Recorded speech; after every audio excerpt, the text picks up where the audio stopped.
In today's video, we're going to react to Francis Monetti's Penn & Teller foolus show. All right.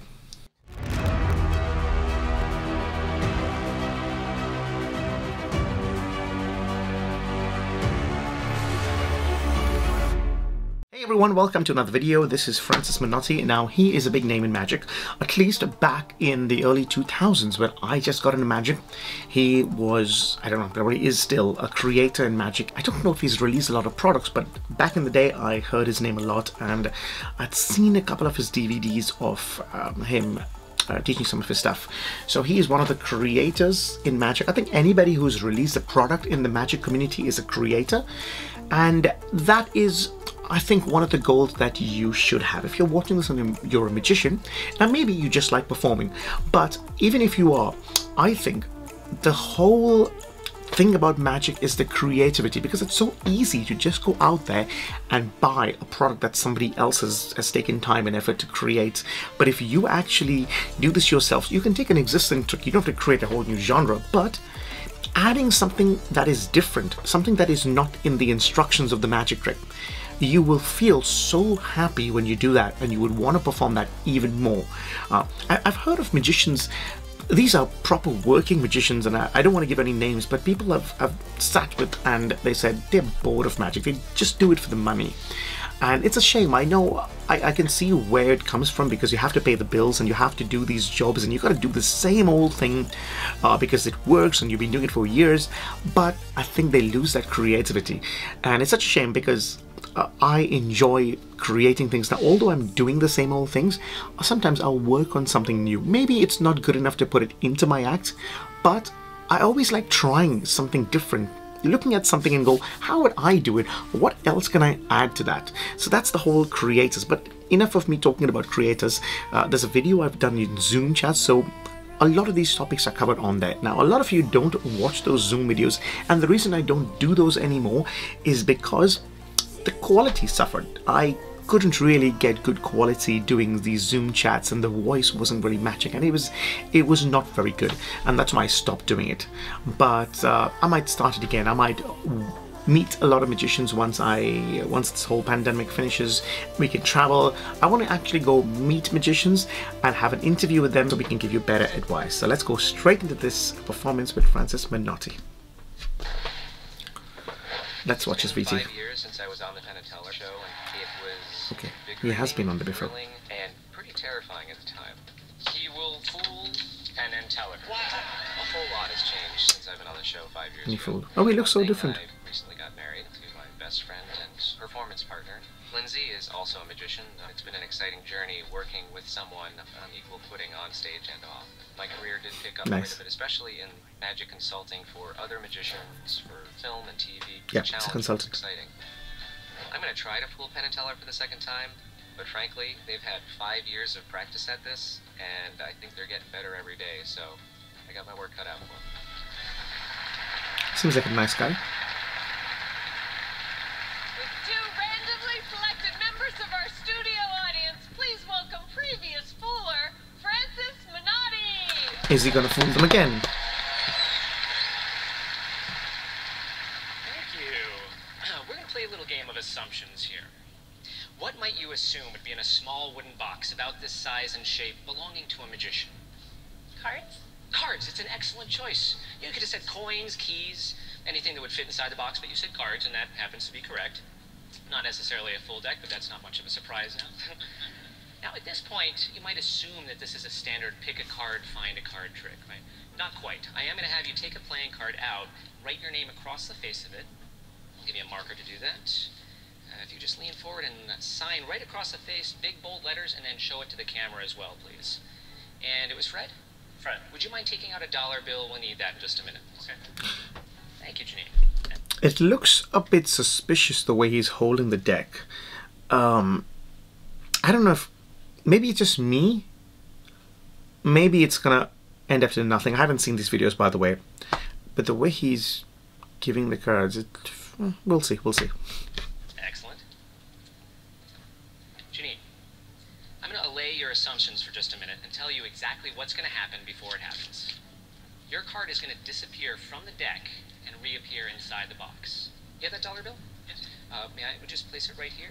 And in fact, Fred... He's mixing the cards, so I don't know, but it just looks quite weird with the way he's holding it.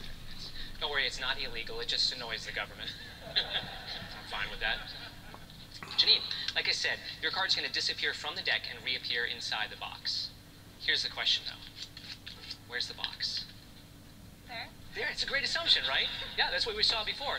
The problem is, this is a magic show. You can't always trust your assumptions. That's not a box. That's a small stack of wooden planks. Sort of the same principles and properties as a pack of cards. You could almost stack and shuffle them, but if that's not the box... Janine, Fred, fold it up inside a hollowed-out pack. Oh, so I was right.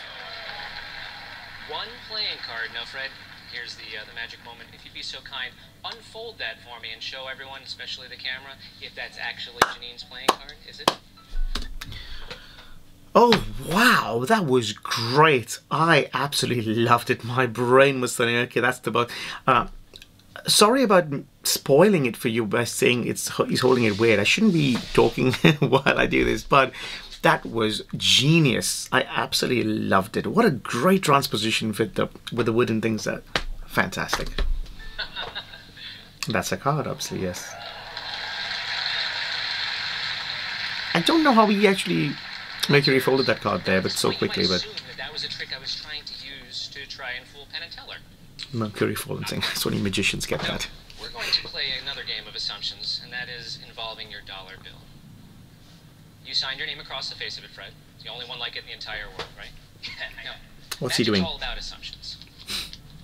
Oh. Now, in everyday life, you don't want to assume things about people, places, or things, right? I don't want to spoil it for you. You have to assume certain things, otherwise there's really no magic.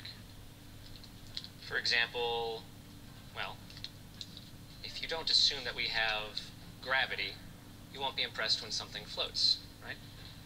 Or if you don't assume we have object permanence, you won't be impressed when something disappears.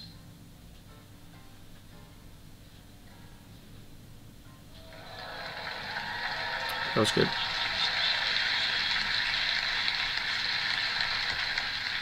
Great. Janine, we're going to play a game of assumptions. Okay. What might you assume would be in a small wooden box about that size and shape belonging to a magician? A dollar bill? A dollar bill is a great choice, because you know it's not playing cards. Those are over here.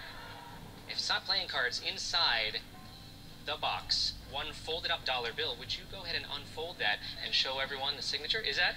It's that. Nice. Now, I didn't... Before they start figuring out. So, the first bit I absolutely loved. The second bit, I think on camera, they didn't really show what he did with the box. And I know he left it there, but there was a lot of cuts.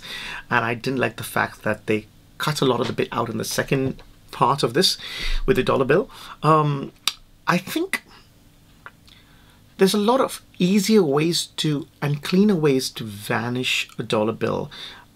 Maybe he held it there with that position to help him with the second part of the trick, but it didn't even look that clean. I mean, it would be really nice if we can open the box and say, look, in there, reach in there for the dollar. We just threw it out. I don't know if it actually went wrong and he improvised, or if that was meant to happen. Let's see what Penn and Teller think. I would suggest give it to him for that wonderful first bit. Gotta be honest, I'm a little nervous. Yeah? Yeah. So now, obviously, you've been here before. When you come to Vegas, do you go see a lot of different magic shows, or do you just like, okay, I'm going to focus on my trick because I'm going on Penn and Teller? Well, to be honest, in this case, I focused on the trick because I was going on Penn and Teller. So. Yeah. But to be sure, tomorrow, regardless of outcome today, I will be hanging out and partying. So come on and join. Yeah. What kind of magic tricks do you do with your wife? Well, she's more the mind reader mentalist in the act, and I'm the sleight of hand guy. So it's kind of a little dueling banjos sort of thing. Nice. It also makes for fun times at home because there are no secrets. She can read my mind. Yeah, perfect. All right, let's see if you've earned yourself another trophy. Hello, Francis. Hello, Ben.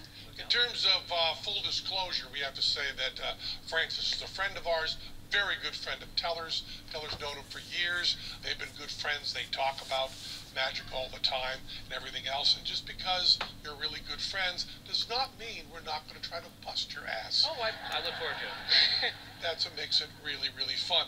What's really interesting about this, and we know that you're obsessed with composition. It's one of the things you're best at, and that was certainly shown here. The beautiful symmetry to the routine, all the assumptions. It's the assumptions that actually make the trick so deceptive. There's all sorts of stuff that we're assuming because of the way you handle it, that it's something when it's already something else. You're one step ahead of us. But you know, Francis, I feel like talking about the space program. Because the space program started with Mercury, then that folded, then it went to Apollo, which is not part of the trick, and ended up with the space shuttle. But I'll tell you, Okay. that final vanish of that big bill, we thought you nailed it. We give you a thumbs up. We love the whole routine, but we don't think you fooled us. That sounds about right to me. I like the way you added the Mercury shuttle pass. It's great thinking from Penn. Wow. That is a skill in itself to actually tell you in code. I don't know if he actually memorized this before or if he knew what he was going to do, but the way he spoke about the space program, I was thinking of like NASA. What's NASA? That's where I was going down, and then I realized why he's talking about the Mercury and shuttle power. That's great job, Penn, and great job, Francis. Actually, it was a great act. So although he didn't fool them, I really enjoyed it. So I'm going to post that once again. Oops, sorry. Okay, so that is Francis Monetti. I really enjoyed that. He is a great thinker in magic, and like the bit I spoke about creativity before, I don't want to go into more details about that. I'm just going to end the video right there, and I'm going to see you in not tomorrow, in 2 days. So I'm going to see you in 2 days. Take care, everyone. Bye for now.